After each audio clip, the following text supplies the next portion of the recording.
So hello everyone, welcome back to my channel. हर state का अपना अपना स्पेशल फूड होता है। तो आज मैं आपसे राजस्थान की हरतालिका तीज स्पेशल थाली दाल बाटी चूरमा की रेसिपी शेयर करूंगी। ऑथेंटिक रूप से जो बाटी बनाई जाती है वो कंडों को जलाकर उनके गर्म राख के अंदर धीरे धीरे सेक कर बनाई जाती है, जो काफी टाइम टेकिंग भी है। तो आज मैं आपसे बहुत ही सिंपल वे में ये रेसिपी शेयर करने जा रही हूँ, जिसे आप घर बैठे ही तीज त्योहार पर राजस्थानी खाने का मजा उठा सकते हैं। बाटी बनाने के साथ पंचमेल दाल का इस्तेमाल करके बनाया जाता है। तो सबसे पहले हम दाल को भिगोएंगे।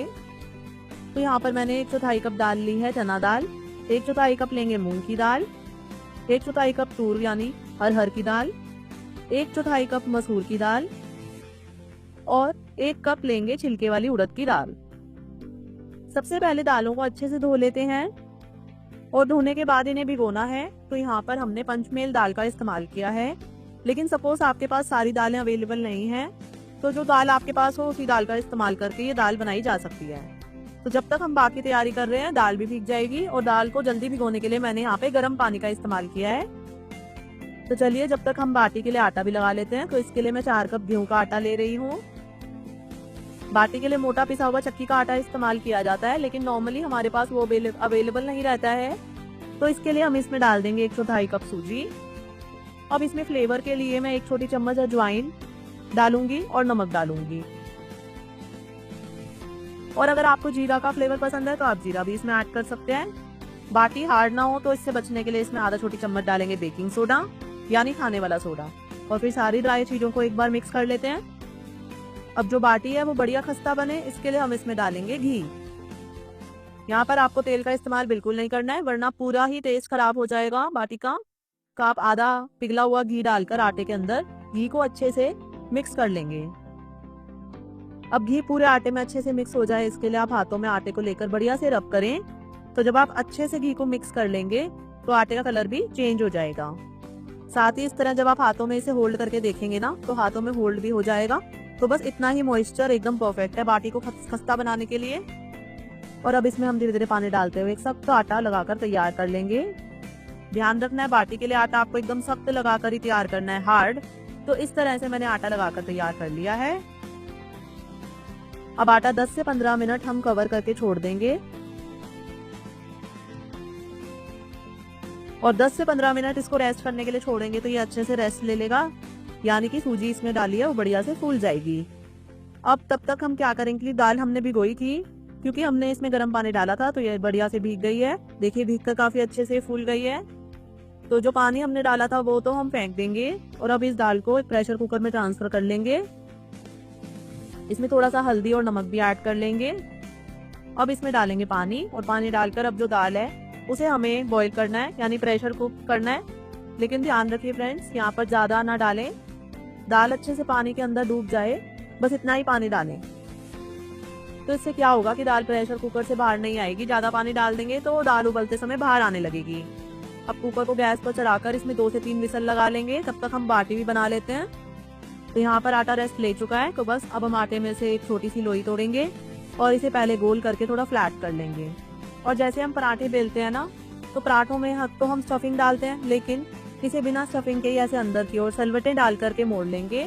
1-2 बार ये स्टेप आप जरूर कर लें, तो इससे जो बाटी होती है ना उसमें बहुत ही अच्छी अंदर लेयर बन जाती है और ये बिल्कुल भी कच्ची नहीं रहती है, बढ़िया से पक जाती है। तो इस साइज की बाटी बनाकर हम तैयार कर लेंगे। और इन बाटी को सेकने के लिए मैं अप्पम मेकर का इस्तेमाल कर रही हूँ। अप्पम मेकर को पहले थोड़ा सा घी डालकर ग्रीस कर लेते हैं और फिर ये बाटी एक एक करके इस अप्पम मेकर में लगा देंगे। अब इन बाटी के ऊपर भी हम इस तरह से घी डाल देंगे और अप्पम मेकर को कवर करके लो फ्लेम पर इन्हें 15 से 20 मिनट के लिए सेकने देते हैं। और अगर आप अप्पम मेकर में बाटी बनाना नहीं चाहते हैं तो ओवन माइक्रोवेव या फिर इस तरह से एयर फ्रायर में भी आप इसे बना सकते हैं। तो यहाँ पर मैं एयर फ्राई करने के लिए अगारो के एयर फ्रायर का इस्तेमाल कर रही हूँ। साइड में हमारी अप्पम मेकर वाली बाटी भी चेक कर लेते हैं। तो आप देख सकते हैं बाटी ने सारा घी अब्सॉर्ब कर लिया है और ये काफी ड्राई हो गई है, साथ ही हल्की सी फूल भी गई है। तो अब इस पर थोड़ा थोड़ा घी लगाते जाएंगे, इन्हें पलटते पलटते जाएंगे। और क्योंकि अब थोड़ी थोड़ी देर में हम इन्हें पलटते रहेंगे तो इन्हें कवर नहीं कर रही हूँ, बस 1-2 बार ऐसे पलटते पलटते हुए बढ़िया से लाल होने तक इन्हें सेक लूंगी। और ये लीजिए फ्रेंड्स, हमारी सुपर टेस्टी और खस्ता बाटी बनकर के तैयार हो गई है। बाटी में इस तरह से अगर क्रैक्स नजर आने लगे, यानी आपकी बाटी बहुत ही बढ़िया से सिक चुकी है, तो अब आप इन्हें गर्मा गर्म बाटी को निकालते जाएं और इनको घी में डुबोते जाएं। तो यहाँ पर देखिए, क्योंकि हम ज्यादा घी नहीं खा पाते हैं, इसलिए बाटी को मैंने बस घी में डाला है और तुरंत ही निकाल लिया है। नहीं तो जब मेरी मम्मी बनाती थी ना, तो बाटी को कम से कम आधा घंटा घी में रहने देती थी। इससे जो बाटी होती है वो बहुत ही अच्छे से घी को एब्जॉर्ब कर लेती है। लेकिन इतना घी हम नहीं खा पाते हैं आज की जनरेशन, तो बस हम थोड़ी सी डुबकी ही लगा रहे हैं इसके अंदर बाटी को। साइड में जो बाटी मैंने एयर फ्राई होने के लिए रखी थी, वो भी बढ़िया से एयर फ्राई हो चुकी है। ये देखिए, मैं इसको खोल लेती हूँ और ये देखिए बहुत ही अच्छे ये सिक के तैयार हुई है। तो चलिए अब हम क्या करेंगे, दाल भी चेक कर लेंगे। जब तक हमने बाटी बना के तैयार किया, प्रेशर कुकर का भी प्रेशर खत्म हो गया है और दाल बहुत ही बढ़िया से बॉईल हो गई है। हमने पानी कम ही इस्तेमाल किया था, इसलिए दाल गाढ़ी है।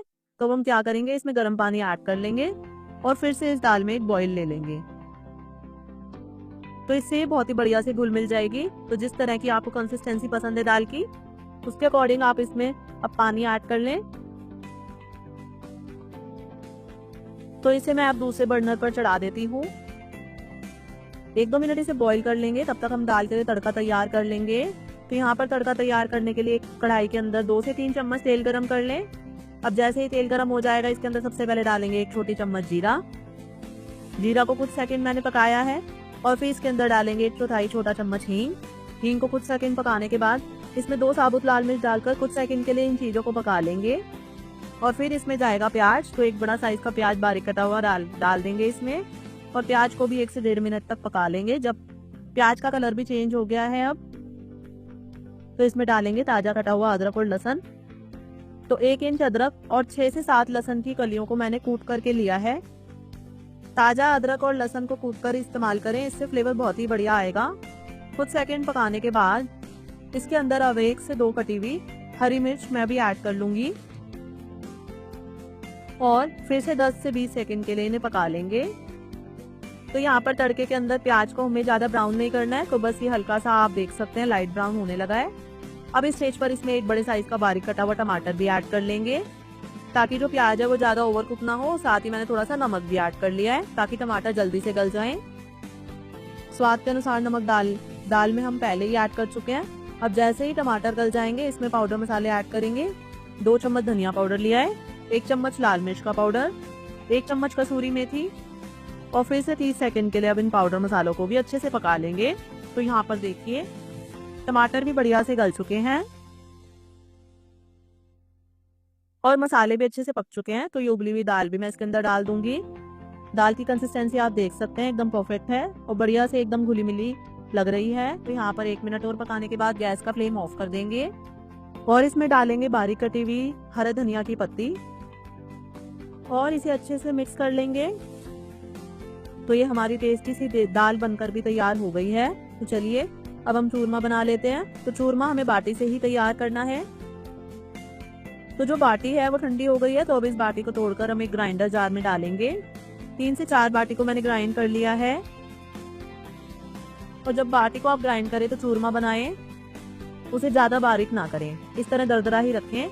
अभी ग्राइंड की हुई बाटी एक दूसरे बर्तन में ट्रांसफर कर लेंगे और ध्यान रखें कि इस समय बाटी एकदम ठंडी होनी चाहिए।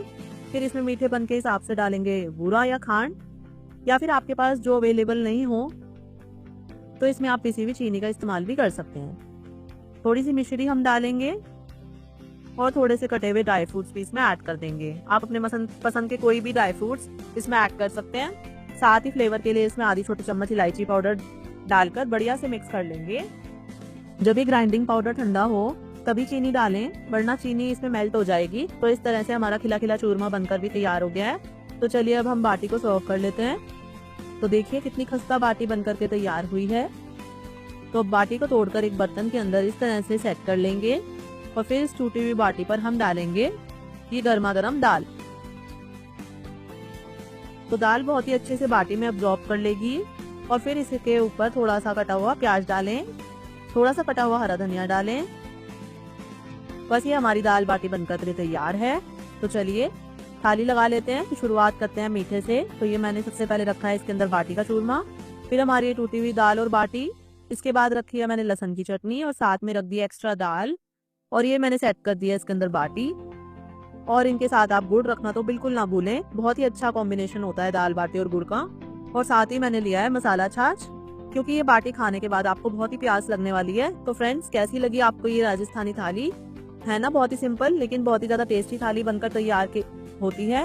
ये थाली आप घर पर खुद तो बनाकर खा ही सकते हैं, अगर मेहमानों को खिलाएंगे तो वो भी आपकी तारीफ करते नहीं थकेंगे। तो आप इसको बढ़िया से एंजॉय करें। रेसिपी पसंद आई हो तो रेसिपी को लाइक करें और मुझे कमेंट बॉक्स में जरूर बताएं कि आपको ये रेसिपी कैसी लगी बनाने में। और अगर कोई क्वेश्चन हो तो वो भी आप पूछ सकते हैं, मैं उसका आंसर जरूर दूंगी। मैं आपको मिलती हूँ अगली वीडियो में, तब तक के लिए बाय बाय।